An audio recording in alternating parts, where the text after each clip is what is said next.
Now, I'm delighted to be here in Kappa in County Limerick, and it's always a great treat for me personally to meet and talk to a great man, in my opinion, and in viewers' opinion, at home and abroad, Billy Maguire.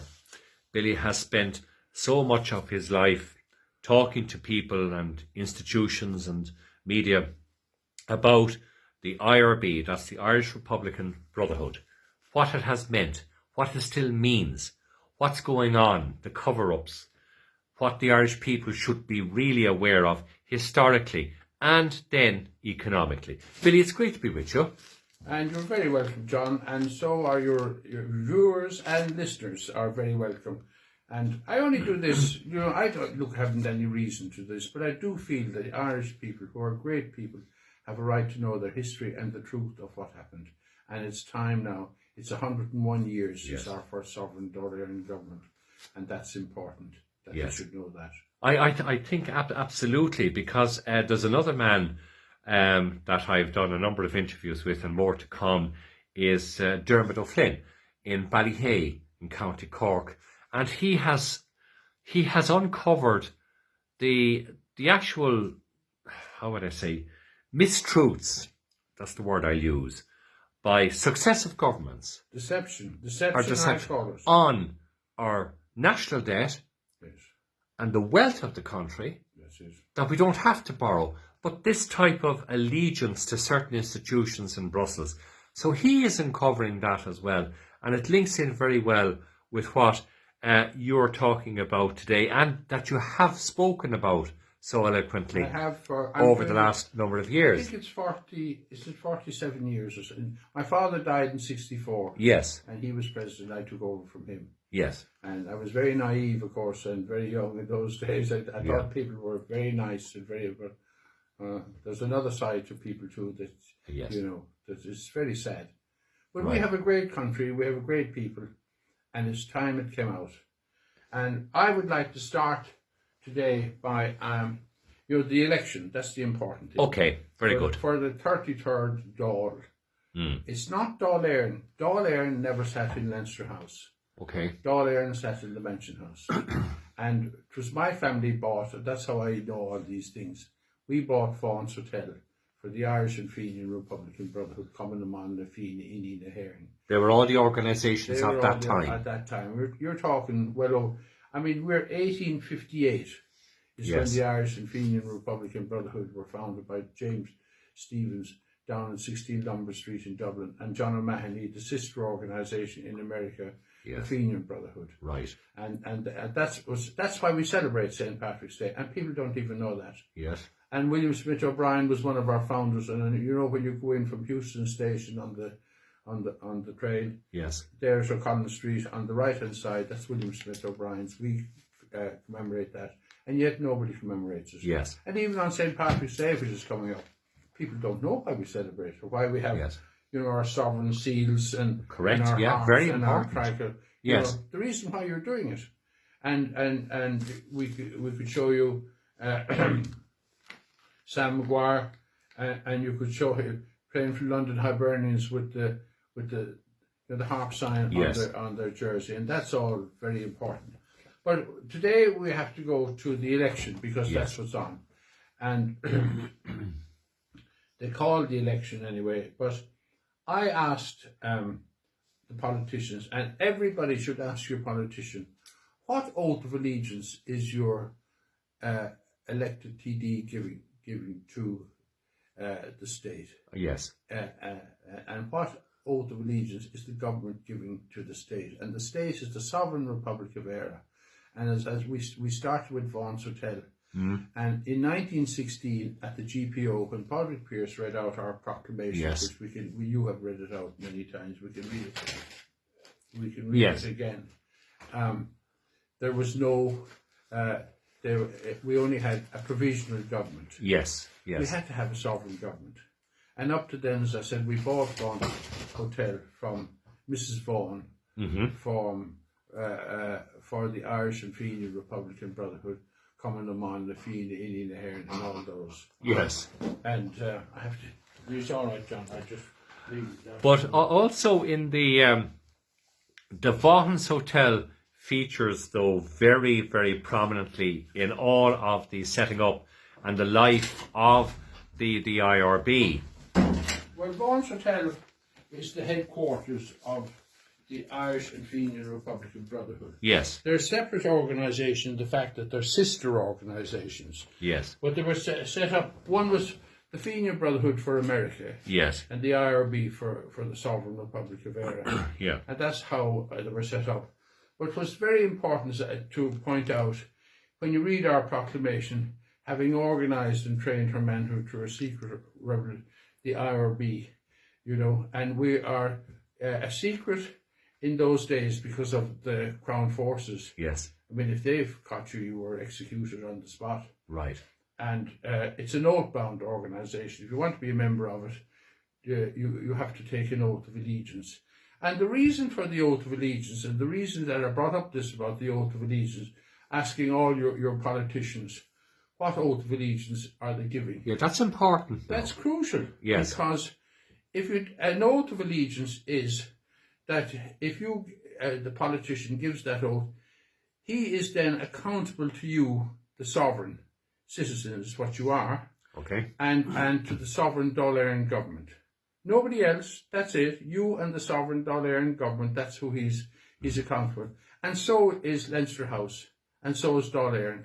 They're accountable to the sovereign people. Dáil Éireann, we said, has never sat in Leinster House. And what happened was, and you can see it there, and this is the letter to Boris Johnson. Which everybody that's can right. read. Yes, yeah, we read We just that. quote from it there, and Yes. he changed. There was no border in Ireland on the 21st of January 1919. You know, the border was between Britain and Ireland. And down Ireland the as a Irish- whole. Yes, down the Irish Sea. Yes. That's basically what it was. Yes. And in America, we're the only country that can set foot in America because it was the Irish, Scots-Irish, and Viking people Yes. brought sovereignty to the United States of America and Canada. And Right. that's why, and that goes back a long time. And that's why we have the largest territory in Europe, the most valuable territory in Europe, and the poorest people in Europe. And the reason why we have all these poor people is you're paying off Britain's war debts and war pensions. now is that still going on? That is still, that's where it came.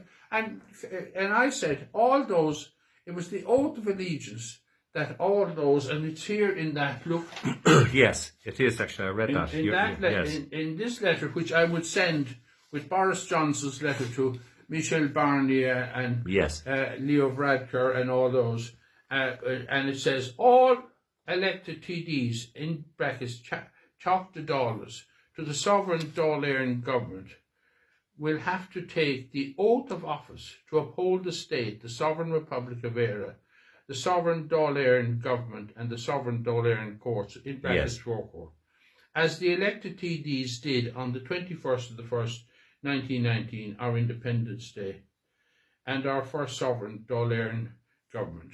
And that's crucial. What have those been elected for today? They're not being elected for anything if they don't take the oath of allegiance. but they don't take the They oath. don't. then. They don't. And this is the point of the whole issue. I have asked, and I asked the Count Corda to what oath he's taken. It's like the judges. Yes, They are not, to have a judge, you have to take an oath. Yes. You have to take an oath. None of those judges have an oath. We're the only country in the world, every country in the world you have to take an oath, because that's law. yes, And I can't ask you, John Prendergast, would you take an oath to be a member of the IRB? yes, Because that's null and void. You have to do it of your own free will. That's I what's see what you important. mean. Yes, And that's what. But anyway, we keep on with what happened in the first. That's the first sovereign dollar, and they're all in Vaughan's Hotel papers. Those Yes. oaths of allegiance of all those elected TDs, and they did. So we have now the situation. Then the 21st, that you had the 14th of December, as we said. That's Yes. when Britain called that in 1918. The Yes. 4th in 1918, the Irish and Fenian Republican. It was IRB Sinn Féin that Right. won that election, yes, not anybody else. IRB Sinn Féin won that election, 73 seats on the 28th of December 1918. right. And people say the 14, 28, oh, that's because of the troops coming back from the war. Yes. Right? And then on the Unionist Party, I'll finish it, won 25 seats. the Nationalist Party won 6 seats, the Independent Party won 1 seat, out of a total of 105 seats. So the IRB Sinn Féin won that election, By which was 73 seats is what they and were. that was a national election. That was a 32 county election. Yes. 32 county called by Britain. Right. And that's the mandate that the IRB were given to found the state. That's where it comes from. And that's where and that's our Independence Day. Right. And it was ratified then. We talked about the 14th is when the election, the 28th is when it was counted. Yes. And the 21st of January then 1919 in the Mansion House was ratified by the Sovereign Dáil Government of the Sovereign Republic of Ireland by the will and wish of all the people of the 32 counties. Right. That is the mandate, and I still hold that today. That's where it comes from. Yes, I see. And all judges and that, you have to... But you see, then what happened on the 6th of December 1921, King George V and the British government and the Crown Forces imposed a British apartheid system for the 6 counties of Ireland as an Orange-Free State and a provisional government. So they were literally looking after the Ulster Unionists. No, they weren't. Show me that. Yes, yes. I'm sure you can read it yourself. Look. No. This is the 6th of Articles of Agreement assigned on the 6th of December 1921. Yes. Ireland should have the same constitutional status as the community of nations known as the British Empire, as the Dominion of Canada, the Commonwealth of Australia, the Dominion of New Zealand, the Union of South Africa, with a Parliament having powers to make laws for the peace, order and good government of Ireland, and an executive responsible to that Parliament, and shall be styled and known as the Irish Free State. That's where it is. That's why. Now, the reason why you're paying all this, we have two. And if you go to Brian Farrell and those that have studied this over the years, there's 2 states. There's the Sovereign Republic of Ireland government, and the Free State government imposed by King George V to pay for. And here we have Article 5. The Irish Free State shall assume liability for the service of the public debt of the United Kingdom as existing as the date hereof, and towards the payment of war pensions as existing at that date in such proportions as may be fair and equitable, having regard to any just claims on the part of Ireland by way of set-off or counterclaim, the amount of such sums being determined in default by agreement by arbitration of one or more independent persons being citizens of the British Empire. Right. Isn't that very clear, John? It's very clear. Could that be clear? Yes. That's what all this debt is. Now, as we know, we spoke about the Sovereign Dáil and how it came about. Yes. And Vaughan's Hotel we were very lucky. And we were very lucky. It cost an awful lot of money to do these things. And we were very lucky at that stage that we could afford to pay for it, and we did. But are you saying, Billy, that we are still paying for it? We're still paying for it. We're still paying. There is no, and that's why it's so important. And I'm asking everybody to ask your politician: is he giving his oath of allegiance to the Sovereign Republic of Ireland, that was by the will and wish, that has no debt and doesn't owe any money? You know, the first and second Dáil Éireanns don't owe any money or no debt. That 32 county election that we've just called out there. That was illegal. That was a legal election then. That was 32 counties. 32 counties. And then we said, look, the 6th of December, Britain decided, no, they said, Ireland has to pay for our war debts and our war pensions. So that is still in force. That's still in force. And Dáil Éireann never sat in Leinster House. Michael Collins, he had taken that oath of allegiance on the 21st of January 1919. Yes. He was Minister for Finance. Yes. On the 6th of December 1921, he was only Provisional Minister. He went down with the Free State government, and this is what's crucial. He'd already given his oath of allegiance for the Sovereign Dáil Éireann government of the 21st of January 19 and was voted in. He went down then with the Free State government. They bought the lease of Leinster House from the Royal Dublin Society, who had a show there. Yeah. And IRB Sinn Féin, they're the ones who got it, wouldn't take their seats in it because it was under the Crown of England. Ah, right. And it was bought to set up the Free State. Yes. And the Free State, Britain didn't have any money to set up the Free State.